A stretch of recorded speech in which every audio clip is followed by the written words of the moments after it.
It certainly is, and after all the speculation, what's the future? Will it be here? Won't it be here? The rain has arrived for qualifying.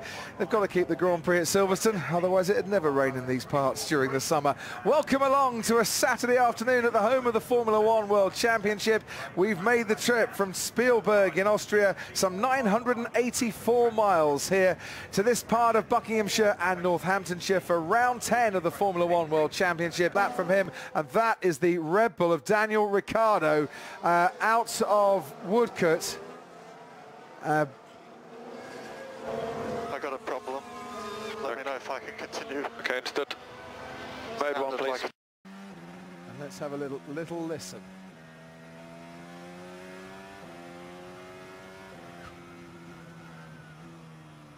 Yeah, I think you could hear the turbo gasp its last moment of life there.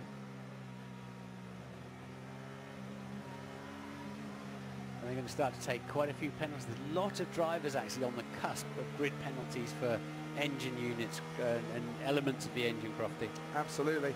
Getting to that stage in the season as we reach halfway where any unreliability starts to rear its ugly head in terms of penalties on the grid. As he's going to start at the back anyway, no point carrying on. I think it's okay for the next. Okay, let's give it a go. Box this lap, dry tyres. Okay. That's going to be a quick out lap then he's going to need. So it needs to be a racing pit stop and send him on his way. Hopefully he's got enough fuel on board for all these kind of dramas. Clearly he has. There we go. See you later. They're going to get to the checkered flag, Martin, and they need to get to that flag before it starts waving to be able to start. Seconds out, I reckon here. He's missed it. He's missed it. So that late decision by McLaren, which instantly looked like it could be really tight on time.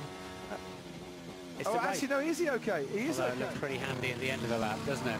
The direction change was good.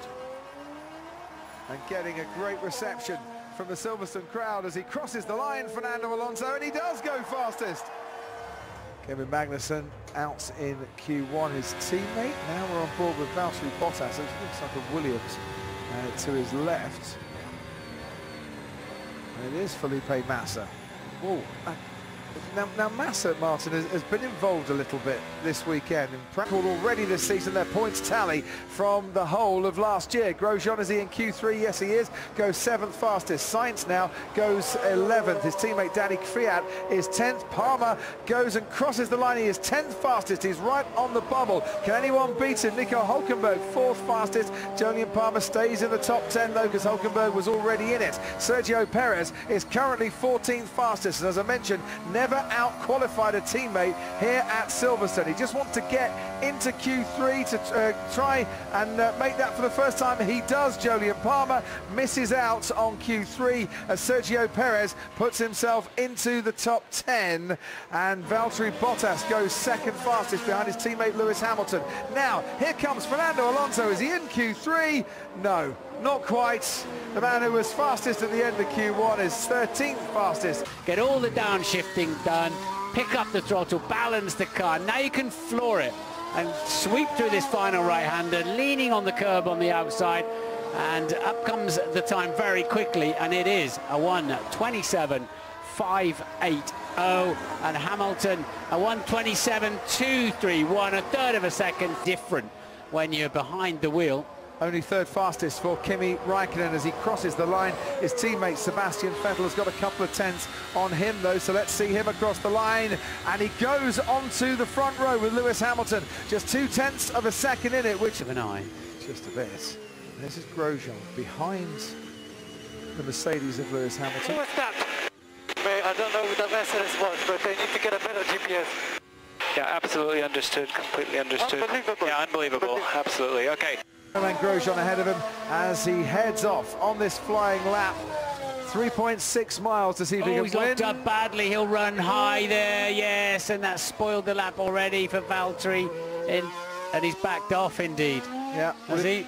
well, either way, he's trying to win qualifying and he's lost it pretty much. Right there and then at turn 3. I think he might have backed off and he's got no more time either.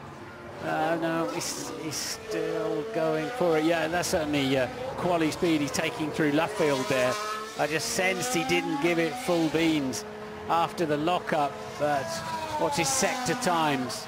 Well, 10th off, wasn't he? And he's setting a few purple mini sectors as he makes his way onwards. Behind him, a 27.8 for the first sector for Lewis Hamilton, was 0.2 quicker. Kimi Räikkönen put in a 28.0. Sebastian Vettel has put in a 28.0 as well. Hamilton has the advantage in the early stages of the Ferrari versus Mercedes laps here. Good middle sector actually for Bottas. He hadn't backed off earlier on, so a 35.3 matching, all but matching the very, very best. And nothing to lose now. Valtteri Bottas, who has only once been on the second row here at Silverstone, won't be able to make that this weekend. Would love, I'm sure, though, to win out in qualifying. How's his lap time look? It is only second fastest for Valtteri Bottas. Hamilton stays on provisional pole then. He is aiming to match Jim Clark's tally of 5 poles at the British Grand Prix, and by 0.6 of a second, he absolutely smashes the field. A 1:26.6, unbelievable. Kimi Räikkönen on the front row for Ferrari is half a second adrift. Max Verstappen next across the line goes 5th fastest in his Red Bull. Where's Sebastian Vettel? Twice a pole sitter here at Silverstone before. Crosses the line. He's not even on the front row in terms of the qualifying times. 3rd fastest for him. Lewis Hamilton on